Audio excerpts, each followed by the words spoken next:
They were 7,000 of Rome's most beautiful sons, riders who feared death far less than they feared the loss of their beauty. Caesar knew this, and he ordered his veterans to ignore the armor and aim their iron solely at the face. The most powerful cavalry in the Republic did not break because they were being destroyed. They broke because they covered their eyes with their hands, choosing to lose the war rather than risk a scar they would have to wear forever. On the morning of August 9th, 48 BC, the heat rising from the plain of Pharsalus did not behave like weather. It acted like a lens, distorting the air until the horizon rippled with a shimmering, liquid haze. Through this distortion, two armies of identical blood stared at one another, separated by a few hundred yards of dry grass that would soon cease to exist as solid ground. To the right of the Pompeian line sat a formation that looked less like a military unit and more like a collection of statues carved from marble and gold. This was the pride of the Senate, a cavalry force of 7,000 men, composed not of soldiers, but of the wealthiest, most beautiful youth of Rome. They were the sons of consuls, the heirs of praetors, and the future masters of the Republic, sitting high on horses that cost more than a legionary would earn in a lifetime. Their armor was not merely functional, it was polished to a mirror sheen that caught the brutal Greek sun and threw it back with an arrogant glare, a visual declaration that they were untouchable. Unlike the men across the field, Caesar's veterans, who were gaunt from starvation and coated in the gray dust of a dozen campaigns, these riders were immaculate. Their hair was perfectly groomed, their chins were smooth or carefully bearded, and their skin bore the golden tan of leisure rather than the leathered burn of exposure. There was a strange, unsettling energy radiating from their ranks, a vibration not of fear, but of a profound, delusional impatience. They did not view the coming collision as a desperate struggle for the soul of Rome. They viewed it as a grand theater staged specifically for their glory, a final act where they would sweep the rabble aside with a single, elegant motion. They gripped their reins with hands that had never known the callous of a shovel, joking softly amongst themselves with the casual confidence of men who believe that history is a story written exclusively about them. They looked at the enemy line not with wariness, but with a mix of pity and disdain, seeing only a tired, broken mob that was about to be trampled by the sheer weight of pedigree. They did not know that the dust swirling around Caesar's center hid a cruelty they were psychologically incapable of imagining. Nor did they realize that their vanity, the very thing that made them feel invincible, was the precise coordinate that had been selected for their destruction. The logic of the coming destruction was not based on hope, but on the cold, hard certainty of arithmetic. To the command staff gathered around Pompey the Great, the battlefield was not a place of chaos, but a grid of variables that had already been solved. The equation was seductive in its simplicity: 45,000 men against 22,000. In any conventional era of warfare, a 2-to-1 advantage was not merely a tactical edge. It was a guarantee, a buffer that allowed for mistakes, hesitation, and mediocrity. But Pompey, the old master of the East, had no intention of relying on the crude attrition of infantry. He had designed a mechanism that rendered the quality of Caesar's veterans irrelevant. The plan relied on the absolute crushing superiority of his left wing, where the 7,000 aristocratic horsemen were massed like a loaded spring. This was not a skirmishing force intended to harass the enemy edges. It was a strategic sledgehammer, a concentration of mass and velocity that had no equal in the history of the Republic. The logic held that while the infantry lines locked shields in the center, grinding against each other in a static contest of endurance, the cavalry would execute a maneuver as inevitable as the tide. They would swing wide, bypassing the struggling foot soldiers, and then turn inward, rolling up the exposed flank of Caesar's exhausted army. It was a geometric encirclement that would turn the legions into a disorganized mob, pressed together until they could no longer lift their arms to strike. This confidence was rooted in the laws of physics. A horse and rider, armored in bronze and iron, generated a kinetic force that no standing man could arrest. Multiply that force by 7,000, and it became a geological event, a wave of impact that would shatter the morale of the enemy long before the weapons made contact. The Pompeian generals looked at the flat, open ground of the Pharsalian plain and saw a theater perfectly suited for this experiment. There were no trees to break the charge, no marshland to slow the hooves, no hidden ravines to disrupt the formation. It was an arena that had been prepared by nature itself for the supremacy of the horse. The commanders believed in this plan because it adhered to the oldest axiom of war: mass wins. They looked at their own ranks, the gleaming armor, the fresh horses, the deep files of infantry, and felt the intoxicating safety of the status quo. They were the establishment, the legitimate government, the side with the money, the supplies, and the numbers. It seemed impossible that the universe would allow a ragtag collection of starving mutineers to dismantle such a perfect system. The hierarchy of Rome was arranged on that field, and the hierarchy was designed to be unbreakable. The fatal error in their thinking was not that they had miscalculated the numbers, but that they had mistaken the map for the territory. They viewed the 7,000 riders not as men with individual fears and vanities, but as a single, abstract unit of force.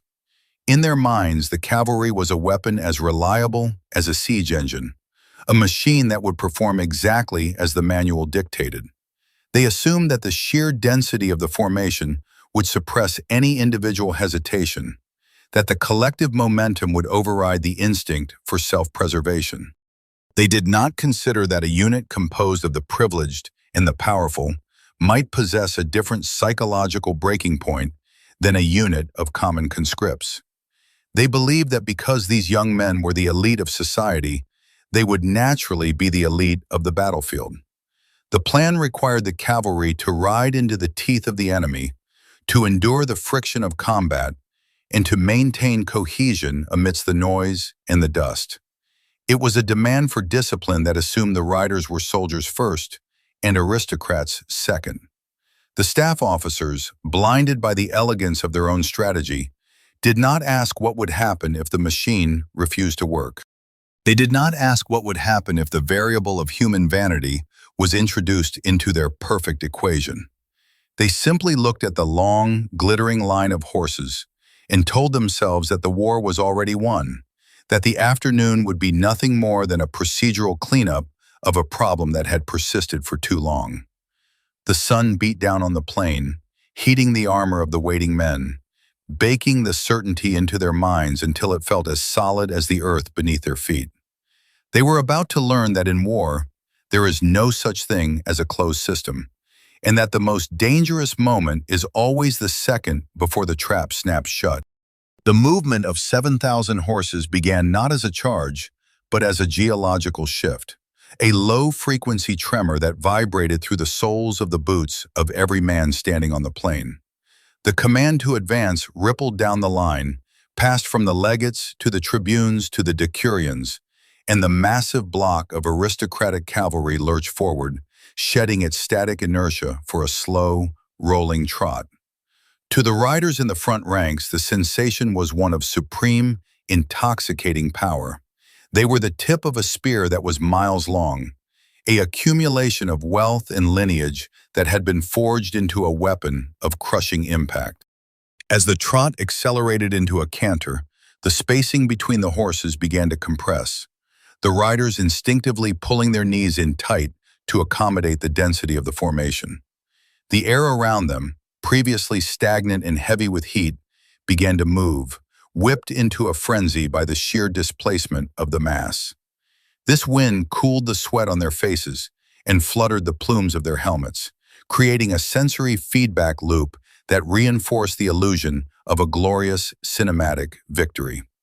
They were riding into a painting, a scene they had imagined since boyhood, where the enemy would simply dissolve upon contact with their superior breeding. The dust kicked up by 28,000 hooves rose in a choking gray wall behind them, obscuring the rest of the army and isolating the cavalry in their own private universe of speed and noise. In this isolation, the reality of the battlefield began to blur. The riders could no longer see the wider tactical map, only the backs of the men in front of them and the terrified, shrinking cluster of Caesar's troops waiting on the flank. As the distance closed, the visual data presented to the Pompeian riders began to contradict the standard patterns of Roman warfare. But the momentum of the charge made critical analysis impossible. They saw Caesar's own cavalry, a pitifully small force of 1,000 German and Gallic auxiliaries, break and scatter almost immediately. To the young aristocrats, this retreat looked like cowardice, a natural reaction of inferior men facing their betters. They cheered through the dust, their voices high and thin over the thunder of hooves, interpreting the withdrawal as the beginning of a general rout. They did not ask why the enemy horsemen were retreating in such good order, nor did they notice that the withdrawal was pulling them deeper into a specific, pre-calculated corridor of the field. The retreat was not a collapse, it was the opening of a curtain. As Caesar's screen melted away, it revealed the infantry cohorts standing behind them. But even this revelation failed to trigger the alarm bells in the minds of the attackers. The Pompeian riders saw only foot soldiers, heavy, slow, and exposed. In the rock, paper, scissors logic of the ancient world, heavy cavalry on open ground shattered heavy infantry with ease. The riders spurred their horses, eager to close the gap and begin the work, blinded by the assumption that the targets in front of them were helpless victims of a broken formation. However, a subtle anomaly began to manifest in the behavior of Caesar's veterans, a deviation from protocol that should have terrified a seasoned observer. By all rights, the infantry should have been shrinking back, bracing their shields in a desperate defensive crouch or preparing to die. Instead, they were stepping forward. Even more disturbing was the silence. A Roman line under charge typically exploded with noise. Officers screaming orders, soldiers banging swords against shields to spook the horses, a cacophony designed to mask fear. These men were quiet. They moved with the eerie, synchronized purpose of a machine rather than soldiers. And then there was the matter of the pila. At this range, the air should have been dark with flying javelins. The legionaries should have been hurling their heavy spears to break the momentum of the charge, to tangle the legs of the horses and bring the riders down before contact. But the sky remained clear. The pila remained in the hands of the soldiers. To the galloping aristocrats, this restraint was interpreted as a malfunction of morale. They told themselves the enemy was too paralyzed by terror to throw, or perhaps they had already exhausted their munitions in previous skirmishes. The lack of incoming fire felt like a gift, a divine confirmation that fortune was favoring the bold. They did not look closely at how the spears were being held. They did not notice that the grips had shifted, that the weapons were not poised over the shoulder for a throw, but were being braced underhand, angled upward like the tines of a pitchfork. The geometry of the engagement shifted in the final 100 yards. The Pompeian line, originally a solid block, began to lose its cohesion as the eager riders on the wings pushed ahead of the center, bowing the formation into a ragged crescent. The discipline required to maintain a straight line at a full gallop was immense, and these men, for all their bravery, were not professional soldiers. They were warriors of status. The competitive urge to be the first to strike, to claim the first blow, overrode the necessity of hitting the enemy as a unified mass. Gaps opened in the wall of horses. The synchronization of the hoofbeats dissolved into a chaotic rumble. The dust cloud, now rolling ahead of them, mixed with the glare of the sun to create a stroboscopic effect that made it difficult to judge distance. The target, the fourth line of infantry, seemed to be rushing toward them at an impossible speed. The riders in the front rank, who had the clearest view, finally began to register that something was wrong. They saw the expressions on the faces of the veterans. There was no panic. There was no prayer. There was only a grim, professional focus, eyes locking not onto the horses, but onto the faces of the riders. The infantrymen were not looking at the center of mass. They were looking up. But it was too late to stop. The physics of the charge had taken control. The thousands of tons of horseflesh moving at 30 miles an hour possessed a kinetic energy that could not be arrested by a sudden realization. The men in the rear ranks, blind to the scene at the front, continued to push forward, screaming for glory, driving their mounts into the backs of their comrades. The formation compressed, turning from a weapon into a crush. The riders at the front felt the trap closing not around their bodies, but around their minds. They realized in the split second before impact that the silence of the enemy was not the silence of fear, but the silence of concentration. They saw the iron tips of the pila steadying, not aiming for the chests of the horses, but lifting higher, tracking the movement of their own heads. The beautiful, invincible equation of the heavy cavalry charge had been solved by a variable they had never considered: that an infantryman might refuse to play the victim.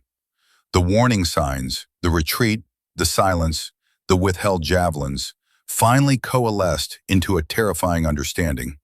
But the realization arrived exactly one heartbeat after the point of no return. The wave crashed into the rock, and the rock did not move. The collision was not the clean, thunderous clap of bronze against wood that the poets described, but a brutal, dull impact that sounded like the breaking of 1,000 heavy branches. The front rank of the Pompeian cavalry, driven by the immense hydraulic pressure of the thousands of horses behind them, did not stop voluntarily. They were arrested by the physical intrusion of iron into their personal space. The momentum of the charge, which had been calculated to shatter the infantry line, was instead absorbed by the bodies of the leading horses and riders, transforming kinetic energy into a crushing, static weight. The horses, terrified by the wall of men who refused to yield, reared and twisted, their hooves slipping on the dry grass, denying their riders the stable platform required to swing a sword. In this chaotic stall, the system of the cavalry charge, which relied entirely on fluid motion and the psychological dominance of speed, collapsed into a claustrophobic nightmare. The riders were no longer masters of the field.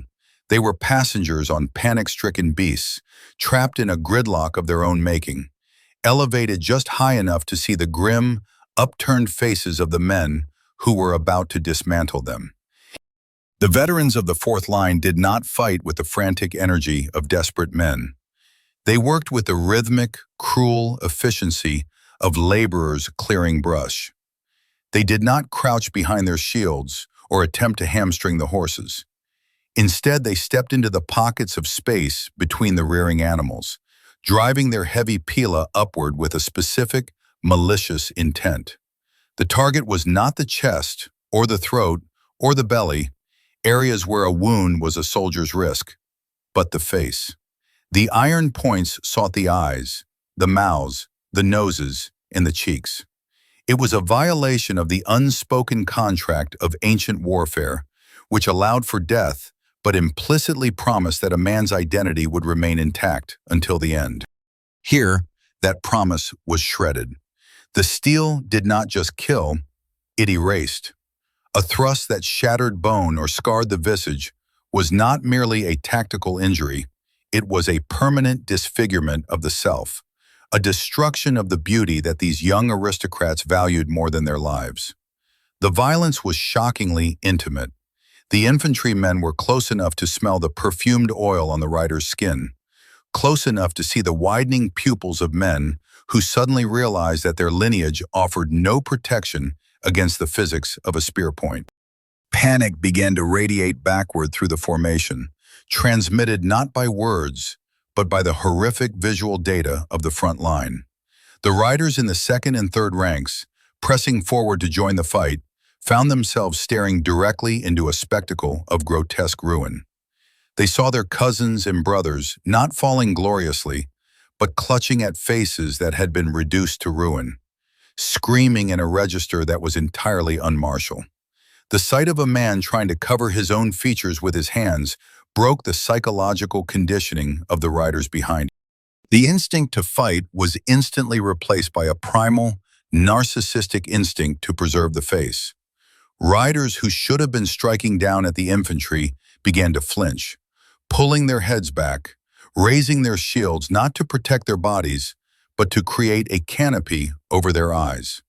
They cowered in the saddle, turning their faces away from the iron forest, effectively blinding themselves to the battle. A cavalryman who will not look forward is no longer a soldier. He is merely a man sitting on a horse, waiting to be pulled down. The pressure inside the mass became intolerable.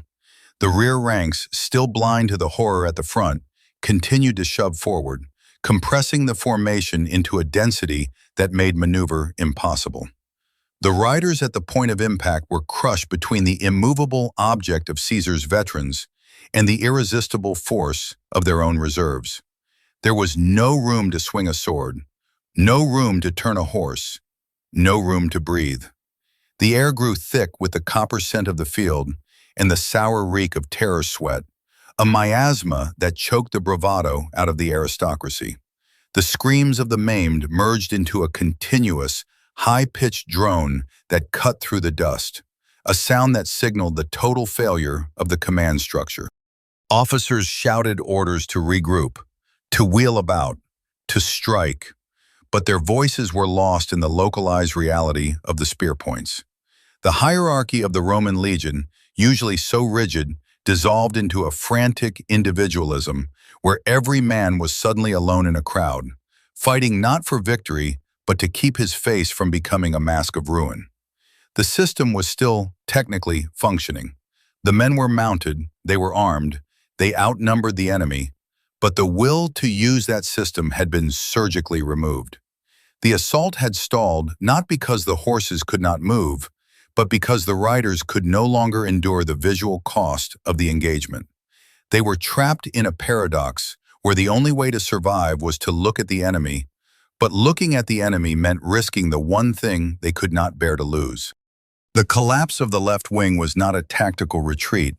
It was a psychological implosion that defied all military logic. The 7,000 horsemen, who moments ago had been a unified instrument of destruction, disintegrated into a chaotic mob of individuals, each consumed by a singular, overwhelming imperative: to protect the face. The panic was contagious, spreading through the ranks faster than any order could travel, fueled by the grotesque sight of the front line recoiling in agony. The riders in the rear, who had not yet even made contact with the enemy, saw their comrades turning back, their hands clutched over their eyes, the evidence of their ruin streaming through their fingers. They did not see a defeated army, they saw a mirror of their own potential fate. The fear of disfigurement, dormant until that moment, erupted with such force that it shattered the chain of command instantly. Officers screamed for the men to hold, to reform, to charge again, but their voices were irrelevant against the primal terror of the spear point.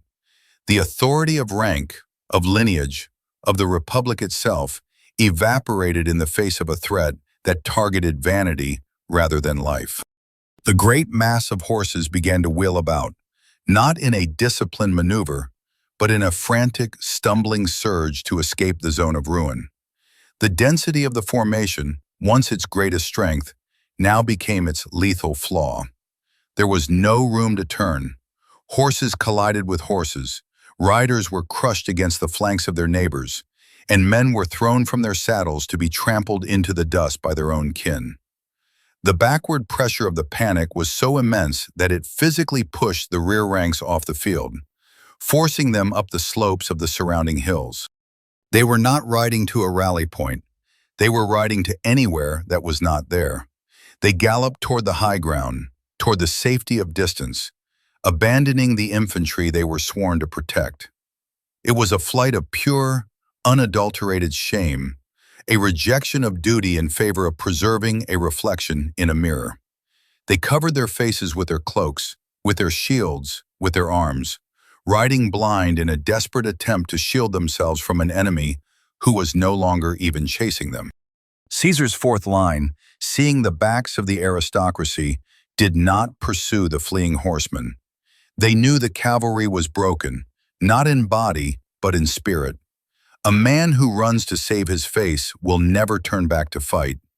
Instead, the veterans pivoted with terrifying precision. They turned 90 degrees to their left, presenting a new front not to the fleeing riders, but to the exposed flank of the Pompeian infantry. The left wing of Pompey's army, which had been anchoring the entire battle line, suddenly found itself naked. The legions there had been fighting a grueling, static battle against Caesar's center, confident that their cavalry was about to deliver the winning blow. They did not know the cavalry was gone.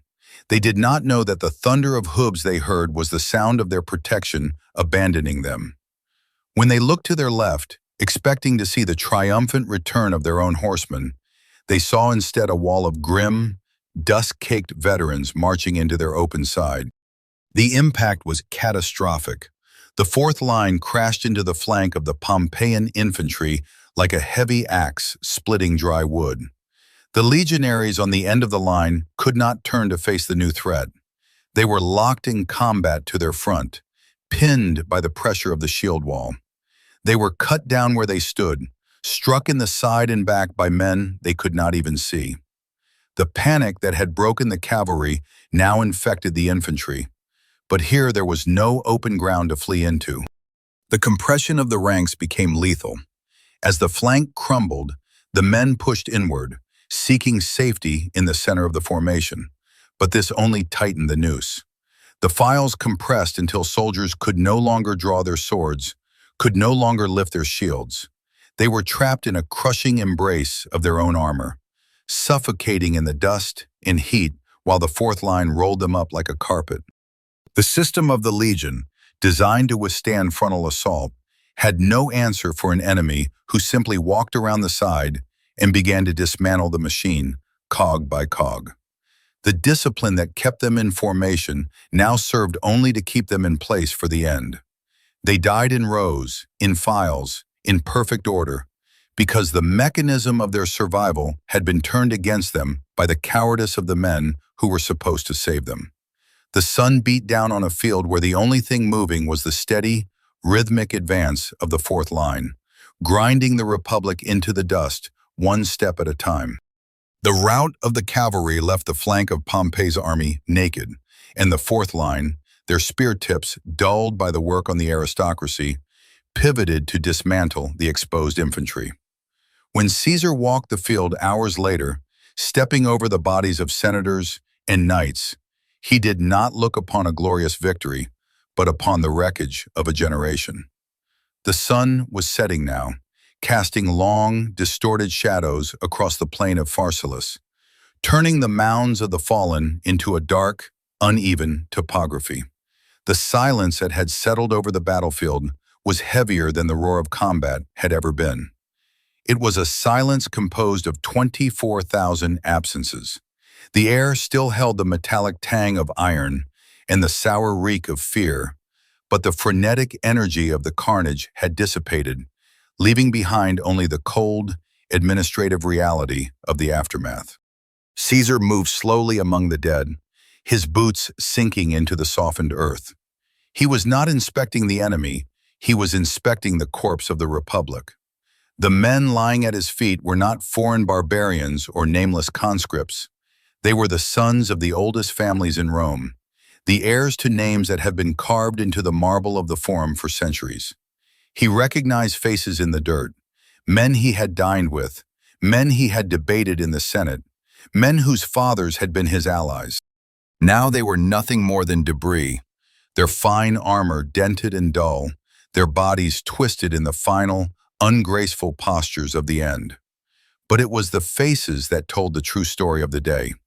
Among the dead cavalrymen, he saw the pattern of his own cruelty repeated over and over.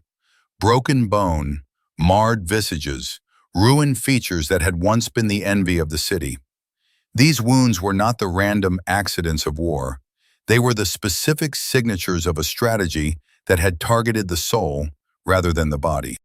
He stopped near a cluster of bodies where the fighting had been fiercest. A young man lay on his back, his hands still clutching his face, fingers locked in a rigor of protection that had failed to save him. He wore the gold ring of the equestrian order, a symbol of status that now meant nothing against the indifference of the grave. Caesar looked down at him and felt no triumph, only a grim, hollow validation of his own cynicism. He had wagered everything on the belief that these men loved their own beauty more than they loved their cause, and the fallen youth at his feet was the proof that he had been right. The Republic had not been defended by soldiers prepared to sacrifice everything. It had been defended by aristocrats who believed they were the protagonists of a story that would never end in ugliness. They had been wrong. The war was technically not over. There were still provinces to subdue, generals to hunt down, and years of political maneuvering ahead. But the spirit of the old order had died on this field. The illusion of the Senate's invincibility, the belief that pedigree and wealth were shields against the brutality of the world, had been punctured by the iron points of the fourth line. The survivors who had fled into the hills would live, but they would live as broken men, carrying the memory of their own cowardice like a scar that could never be healed. They would return to Rome eventually, but they would never again sit high on their horses with the same arrogant certainty. They had seen the face of the new world, and it was a world where the rules of honor did not apply, where the only currency was the willingness to do what the other man would not. Caesar turned away from the fallen youth and looked toward the horizon, where the fires of his camp were beginning to burn against the darkening sky. The Republic was dead. The empire had been born in the mud, delivered by a midwife who understood that in the end, fear is the only law that truly governs men.